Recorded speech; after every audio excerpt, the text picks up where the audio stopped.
Hi guys, and welcome to Mix It with Maltbox. Now this is the first little instalment of this kind of running mini series I'm going to be doing. So I recently reviewed this little bottle here, which is the Maker's Mark 46, okay, bourbon whiskey.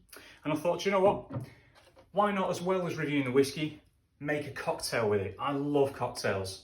If I'm not drinking whiskey, chances are I've got a cocktail in my hands instead.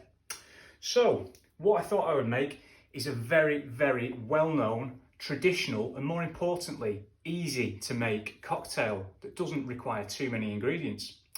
That cocktail being the Old Fashioned.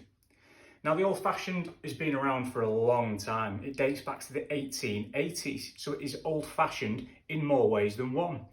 So I'll go through what you'll need for this, guys. And like I kind of touched on Instagram and at the end of the last review video, these are not going to be serious tutorials or anything like that. I'm not in a position to tutor you guys on anything whatsoever.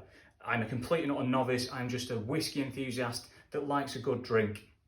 So with that in mind, some of the techniques and some of the ingredients that I'll probably be using across the series as well as today, they're probably not going to be traditionally associated with some of these drinks because I'm just using what I have around the house at the moment. We are still in lockdown here in the UK, particularly in the area where I live in the northwest of the UK.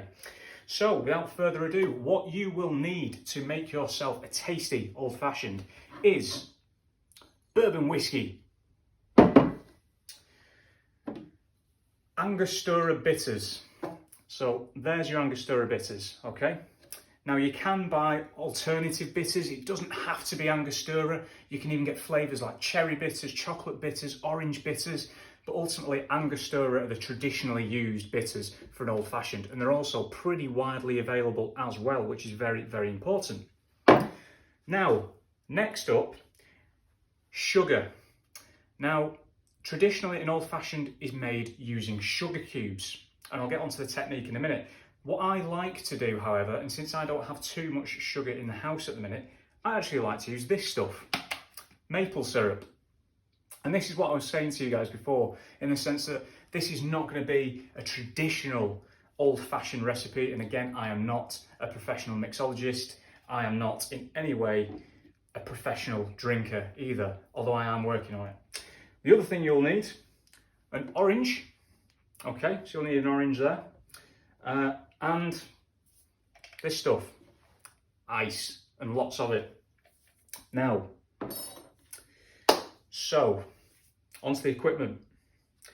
What you will need, as well as the ingredients, is firstly a rocks glass, which is what these are. Now, when I say rocks glass, it's basically just a tumbler. Realistically, any heavy bottomed glass will do. I particularly like this, which is a Loch Lomond sort of like promotional rocks glass. Traditionally, you see these kind of things as well, which is cut crystal. This one being a Glencairn cut crystal glass, got a nice weight to it, makes a lovely noise. Really, really nice glass. You will need one of these, a jigger, and we're going to be using this bad boy at the top. So that's to measure your spirit ale and measure your ingredients. Spoon. Now, I often forget this. Now, I've done a few little impromptu cocktail videos on the Instagram channel, and I always forget the spoon. So this is the first time I've actually got it. I've had to use my finger, I've had to use a pen. Good stuff, do need that. Right, so guys, without further ado, let's get cracking. So, firstly, you take your rocks glass, place it on an even work surface. Now, this is the thing, right? So again, traditionally, you would use sugar in this. I like maple syrup, A, because it's convenient, B, because I shop at Costco and this thing's massive and I need to use it. and C, I like the flavours that maple syrup gives to old fashions. It's a really nice, different sweetness than sugar provides. So traditionally what you would do is you would use a sugar cube and then you soak that sugar cube in your Angostura bitters and you then muddle it. So you use a little wooden stick basically and you muddle it and mash it and wait for it to turn into this kind of like almost syrupy thing anyway. So I like to sort of take convenience as a kind of like a little gift, really. So here we are. So what I'm going to do, instead of using a sugar cube, I'm going to use probably one of these spoons, maybe a little bit more of maple syrup. Here we go. Hope I don't get it everywhere. I probably will. Right, there we go. So that's probably enough for me, actually. Right. Just pop that there. Leave the spoon there. Hope it doesn't fall out. Now, the next thing you'll need, again, if you're not using sugar cube, it's not a problem. If you are using a sugar cube, it might take you a little bit longer to make this drink, purely because you've got to let it soak, you've got to then wait for the sugar to dissolve.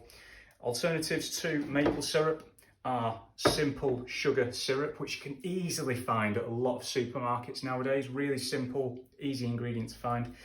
This is where we take our Angostura bitters now. So get your Angostura, give them a bit of a shake, just to mix everything up in there.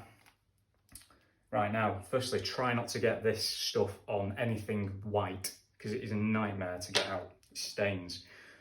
So what I'm going to do, a few of those there. I quite like my Angostura, so you basically put a few splashes of Angostura in there to taste. Angostura is quite a heavy, rich, herbal kind of bitter. So do it to taste. What I would suggest is, if you've not made these before and you're using Angostura bitters for the first time, just add a little bit at first and then add more as you go along if you feel that it needs it. I make quite a few of these drinks, so I know how much I like Angostura, as you can tell, quite a lot. So there already in the bottom of our glass, we've got a nice orange, syrupy bit of goodness there. Now, here we are. So next, what we do is we add ice. Now, the old-fashioned requires a hell of a lot of ice, because at the end of the day, we're going to be using 2 ounces of whiskey. And the thing about an old-fashioned is the more ice you add, the more you stir it, the more balanced it gets, the tastier it gets. So I'm going to put a fair bit of ice in the glass. There we are, that'll do. Now, my favourite bit, the whiskey. Now again, what I'm using here, guys, is the Maker's Mark 46. This is bottled at 47%, and as I alluded to in my recent review, this is actually a lot different from the standard Maker's Mark. Now, the reason of that being that this actually goes through the same initial maturation process as normal Maker's Mark. However, it is then placed in other casks that contain French oak staves, so it gives it a bit of a different flavour profile. You'll also note that I've mentioned it's 47%. Now, given that we're going to be watering this down with this ice, I like to have quite a high impact, generally higher percentage bourbon whiskey in these drinks, because for me, things like your 40% Buffalo Trace and things like that, whilst they are nice, they do get watered down a little bit too easy. So I actually quite like going for something over 40%. However, there's absolutely nothing wrong with using something at 40% for this drink.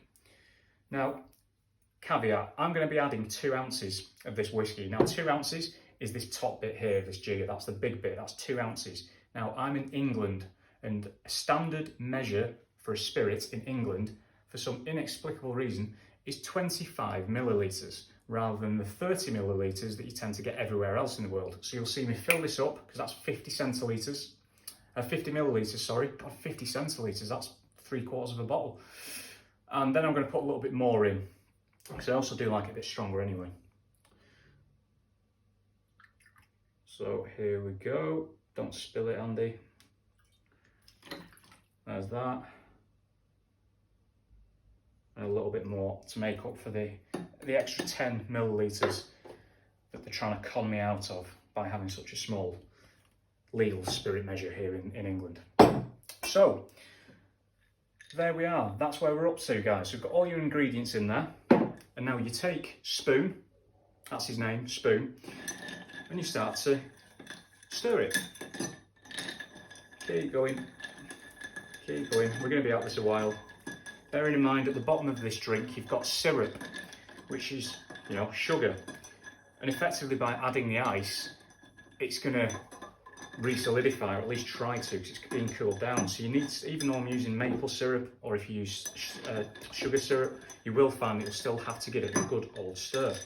Now I've already put a lot of ice in here, but as you can see, it's already moving around a lot more freely because it's starting to melt. So I'm going to add a little bit more. Just keep stirring it, keep stirring it. There we go.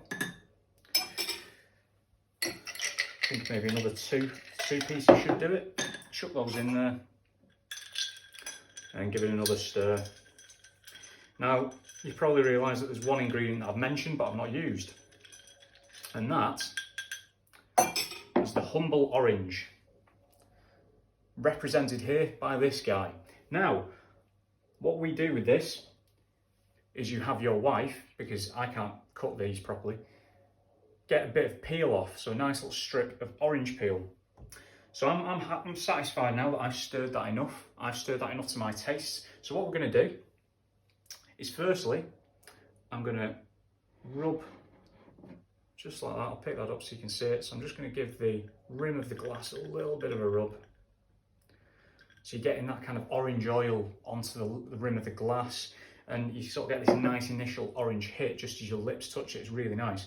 Then what I'm going to do, I'm going to twist this quite hard without actually snapping it.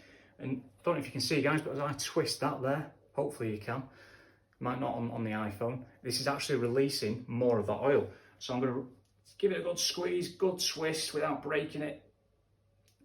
And you can actually see from where I am what looks to be dust coming off, but it's not. It's actually the oil. And I mean, that smells fantastic. Oh, pop that in.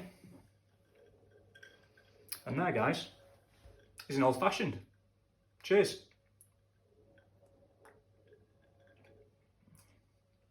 Oh yeah. Thanks for watching. See you soon.